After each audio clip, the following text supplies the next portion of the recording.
Assalamualaikum warahmatullahi wabarakatuh. Shalom, Om Swastiastu, Namo Buddhaya, salam kebajikan, Rahayu, Rahayu. Kita berjumpa kembali dengan LSM Poskesra Forum Organisasi Studi Kebijakan. Pada saat ini, welcome to me, to us about Poskesra. Dalam hal ini kami akan membawakan tema bebaskan 6 terpidana karena mereka tidak bersalah dalam insiden Eki Pina.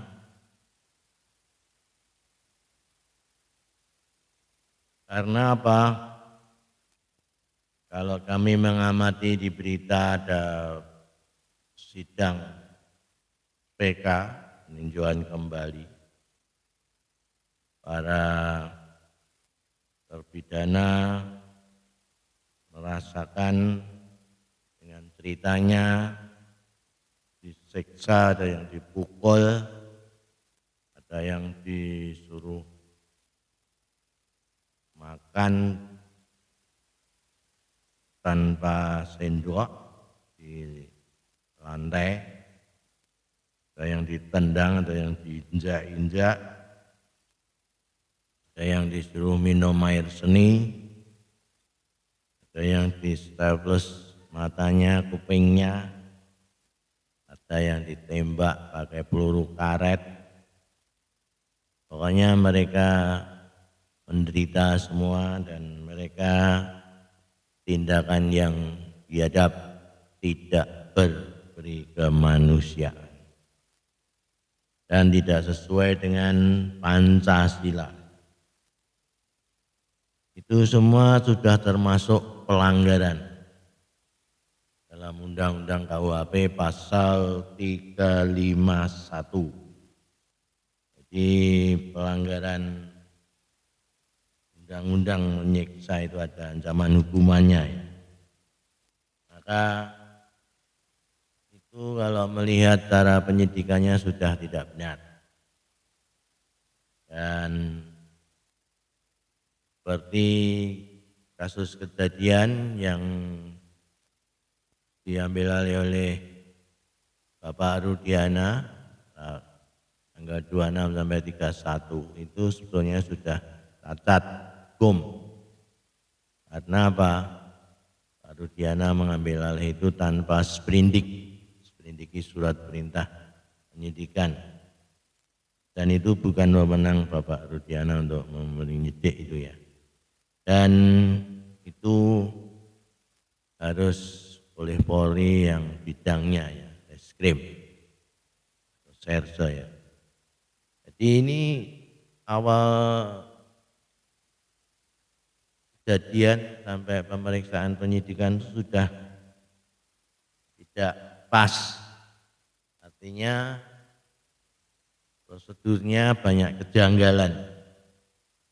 Ada lagi masalah 8 terpidana yang diperiksa itu harusnya didampingi oleh pengacara atau penasihat hukum.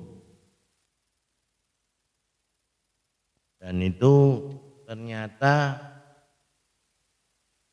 mereka tidak didampingi pengacara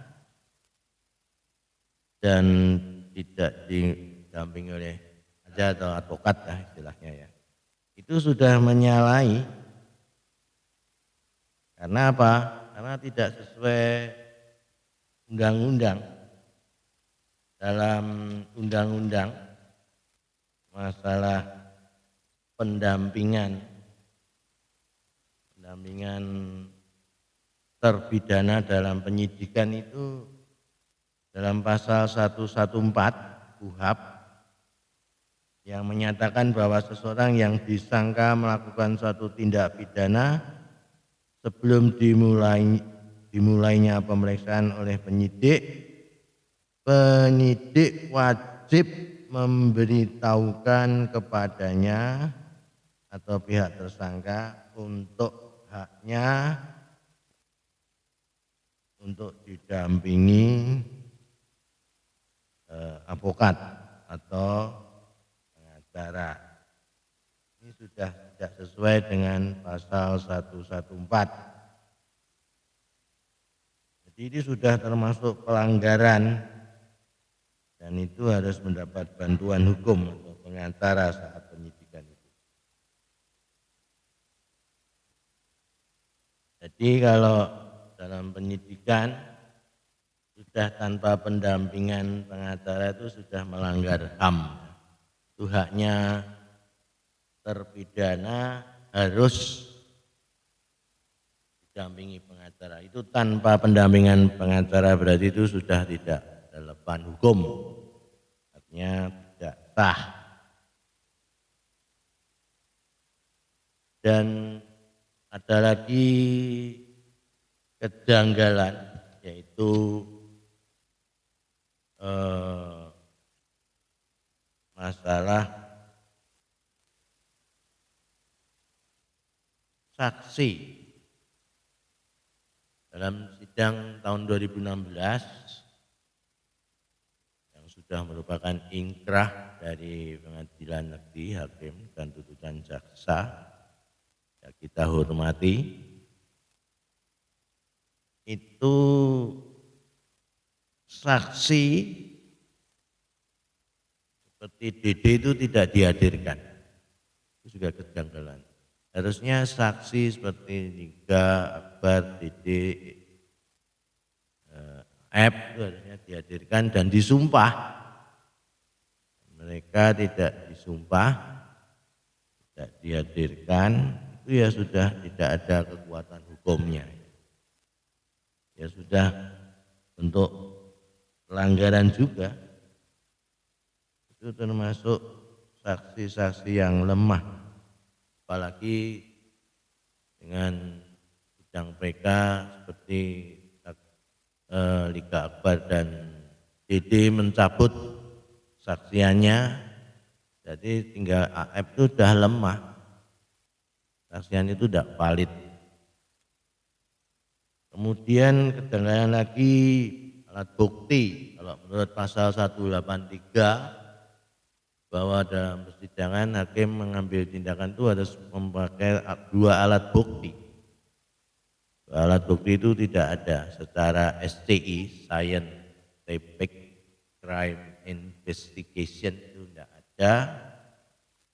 Bukti-bukti forensik, apalagi ada HP tidak dibuka, ada CCTV tidak dibuka. Apalagi ada barang bukti bahwa samurai yang megang samurai tanpa sidik jari, bahwa bambu yang pegang siapa tanpa sidik jari, dan jadi tanpa sidik jari bila itu pemerkosaan tanpa tes DNA, wah pokoknya tidak sesuai dengan pasal 183 tanpa alat bukti. Dia juga tidak kuat. Dan dengan hal-hal itu membuat hukum itu kurang kuat dalam persidangan itu. Karena apa? Banyak pelanggaran dan itu tidak benar. Artinya ya pengadilan sesat itu, artinya tidak sesuai dengan prosedural yang berlaku dalam undang-undang. Kalau kita ngamati seperti kejadian Eki dan Vina kecelakaan di Jembatan Talun di atas flyover, ini dari pengembangan sudah ada saksi-saksi baru seperti Adi, seorang musafir melihat sendiri, Nasaruddin, Purnomo dan Ismail. Itu dianggap kecelakaan lalu lintas karena Eki menabrak tiang dan helmnya pecah dan dibawa rumah sakit meninggal. Itu yang membawa polisi di Kabupaten Cirebon. Macam itu kalau kami simpulkan bahwa itu bukan pembunuhan dan bukan pemerkosaan. Karena apa? Kejadian yang jelas pasti saksi seperti Adi, Musafir, Nasarudin, Purnomo, Ismail dan sebagainya itu sudah melihat kecelakaan langsung. Dan itu bahkan Nasarudin sudah punya fotonya juga. Itu termasuk kecelakaan murni. Itu matinya Eki itu karena kecelakaan, bukan karena pembunuhan. Nah, itu diambil alih oleh Bapak Rudiana, akhirnya tidak cocok semua dengan undang-undang yang berlaku. Maka kalau mengalami kehidupan ini kan ada NASH. N itu natural, kematian itu kan ada natural itu alami karena sakit atau karena faktor usia tua itu mati. Bisa juga accident, kecelakaan. Jadi orang mati karena kecelakaan seperti Eki ini bisa juga mati karena kecelakaan. Karena disaksikan polisi, disaksikan 4 tadi contohnya Adi, Musafir, Nasarudin, Purnomo dan Ismail. Ada foto dan kemudian NASH, N itu natural, A itu kecelakaan, accident, kemudian S suicide, bunuh diri, itu ada yang mati karena bunuh diri, itu juga bisa mati. Kemudian yang terakhir adalah H, homicide. Homicide itu pembunuhan karena orang lain. Nah ini kalau saya mengamati itu kecelakaan murni karena ada bukti, ada saksi yang melihat, ada bukti masuk rumah sakit, dan itu seperti Widi dan Mega melihat di rumah sakit, dia tengok mati karena kecelakaan. Nah itulah inti substansi dari kematian Eki Pina, kecelakaan. Jadi tidak usah mengembang pada pembunuhan, pemerkosaan tanpa alat bukti dan saksi palsu, tidak kuat. Maka itu saya mengusulkan 6 terpidana yang terdiri dari Sudirman, Rivaldi, Eko Ramadhani, Hadi Saputro, Eko Sandi dan Supriyanto bebaskan segera karena mereka tidak bersalah, tidak berdosa, dan mereka mengalami hukuman sudah 8 tahun, ya lepaskan saja karena tanpa pengakuan dan tanpa mau menandatangani BAP dan tanpa pendampingan pengacara, mereka dipaksa, siksa supaya mengaku, itu kan tidak pas, tidak cocok.